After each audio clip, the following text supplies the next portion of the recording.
when I found out I was going to be reading here, I looked through all of my stuff to find something appropriate, and I didn't find anything, so I brought this, and let's see.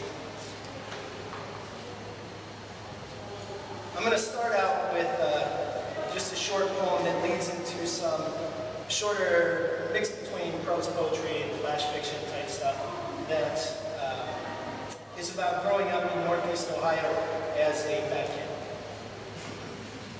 The first short poem is Evidence That Denial is Not Just a River in Egypt. One of the benefits of being a fat kid is that people don't call you fat. They call you Big Bone or Big Kid. This is why I never wore a shirt. My pants were called Huskies, though at the department store my mother asked for Chubbies. Huskies sound tougher. This is why there's video of me flexing my muscles. My teachers said I was big for my age, which led me to think that I was going to be taller. I was sadly disappointed. This is why I overcompensate by talking too much.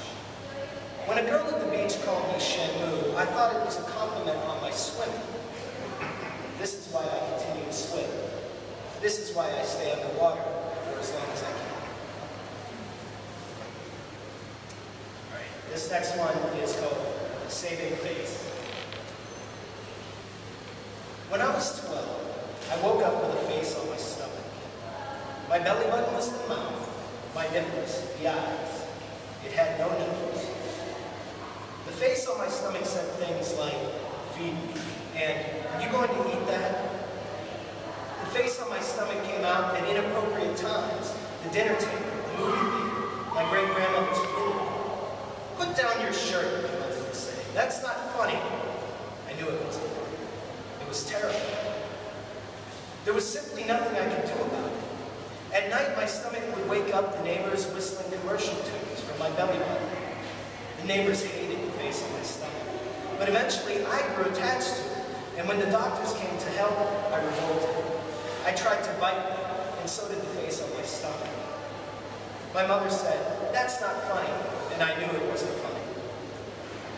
When I turned 13, the face on my stomach was gone, and I spent the night stuffing my belly button with Twinkies.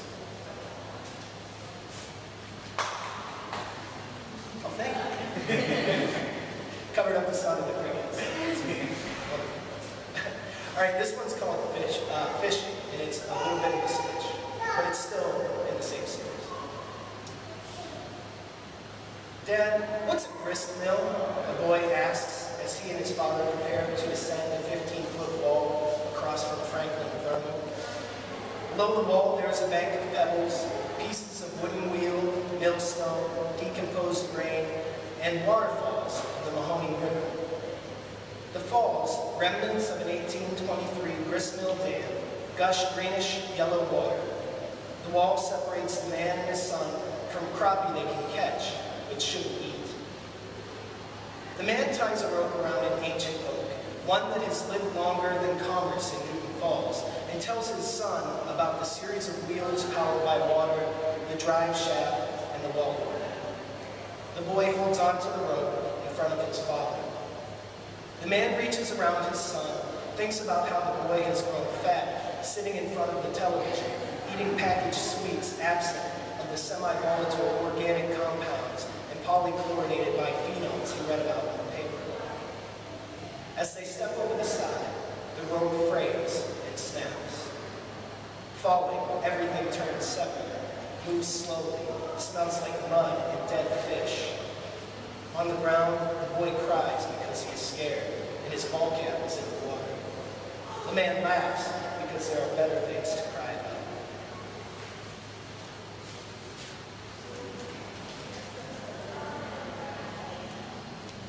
On a diet. When I told my mother I wanted to start eating healthy, she made green beans for dinner and drowned them in butter. I asked her if she put butter on the beans, and she said no. I explained to her that after years of excessive butter, it was no wonder that our cholesterol was up. She had read somewhere that a little butter every day is good for you. I could use my bread to sop it up. When I told my mother I was going to start the Atkins diet, she asked, "Isn't that the diet with no bread? Jesus ate bread and he was thin." I told her Jesus also fasted for 40 days in the desert or something. "You'll believe anything you see on TV," she said. When I told my mother I'd like to get on Jenny Craig, she said that kind of talk wasn't appropriate for the dinner table, and that I needed to learn to respect women. Best bet, blood type, and body for life. Elemental, elimination, the fat smash, fat field, fine gold, and weight watching lacto-vegan vegetarianism. Jesus and my mother didn't like any of that. I put my foot down for the low-carb, low-fat, low-sodium, low-protein liquid diet. For dinner, we had deep-fried chicken skins.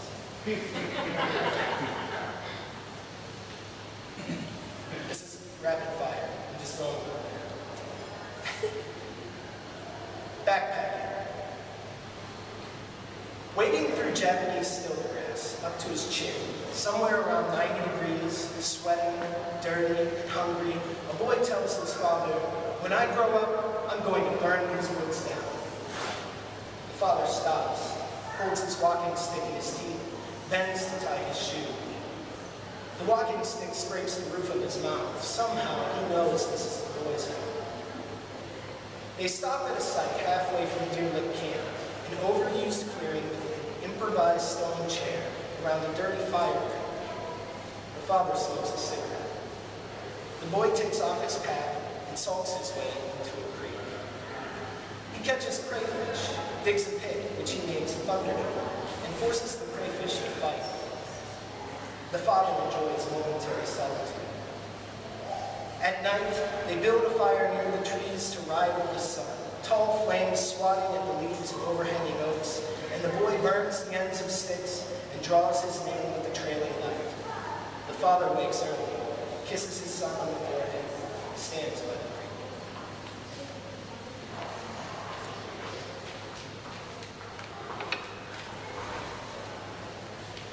Gun show memorabilia.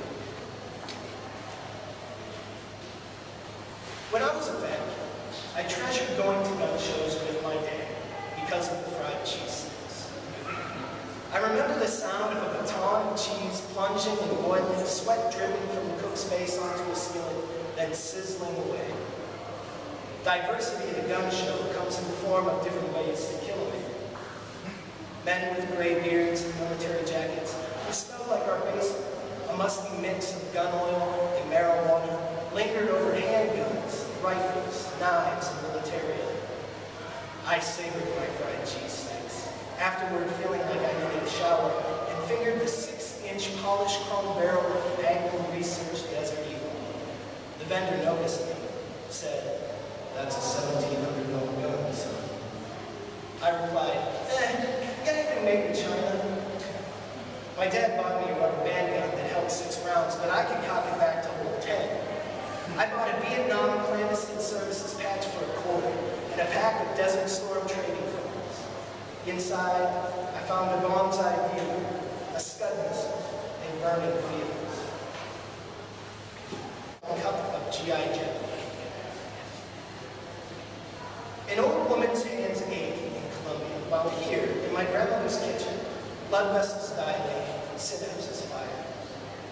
Black as oil and nearly as profitable, it is an obsession propagated in the 9th century, fermented in spirituality, brewed with capitalist entrepreneurialism. It gives us a reason to meet, my grandmother, and it is my patriotic duty to stay up all night talking with her. She says in my espresso, "That stuff's like gold," as she finishes off a 12-cup pot. Bean broth helped your grandpa win the war. This is the 3rd time she's told me this today. But repetition does not change the only thing coffee did for grandpa. Sober him up enough to accept the Purple Heart for falling off the back of the truck, drunk. My caffeinated neurotransmitters like the idea, and I smile at the thought, my grandfather, like the trail, falling off the truck in Normandy, the other soldiers laughing, the morale of the entire platoon percolating, winning the war. Anything else would have been grounds for dismissal. I finished my cup, but the coffee has left permanent stains on my